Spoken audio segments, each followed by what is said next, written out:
So I'm a teacher, and one of my favorite things about teaching is educating young minds. Okay, I know.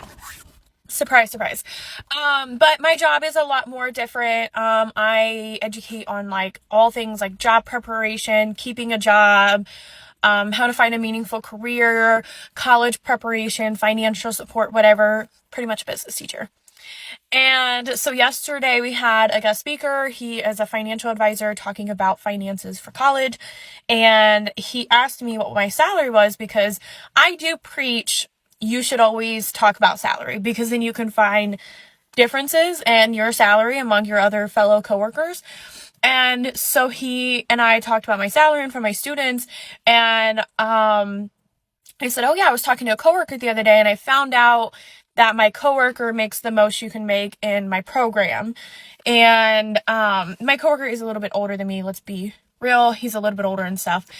And I was just telling my students, like, as far as I know, we're very similar. And I also negotiated my salary. I didn't win it. And I teach all things really real life. Like we talked about, Black History Month and all the facts and statistics in the work environment. We talked about Women's History Month and all the facts and statistics in the work environment, disability awareness, all of those things. And my student raises her hand and goes, do you think it's because he's a man?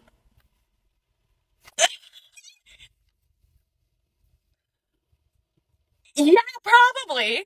He was hired in by a man. So yeah, I was hired in by the same man, but yeah, probably. And I said, it is a possibility. What? We make 70, 80 cents to every dollar a man makes. So it's a possibility. But I just was like so shocked because my favorite thing about teaching is knowing you're teaching them and educating them on real life stuff. And they are absorbing that because they're little sponges. And I'm just telling them the realities of life. And while it is sad that that's a reality of life, I'm so glad my kids are being educated in high school about these topics and they know and they're absorbing it and they're actually listening and learning. And that just makes me so happy. That was like a proud teacher moment.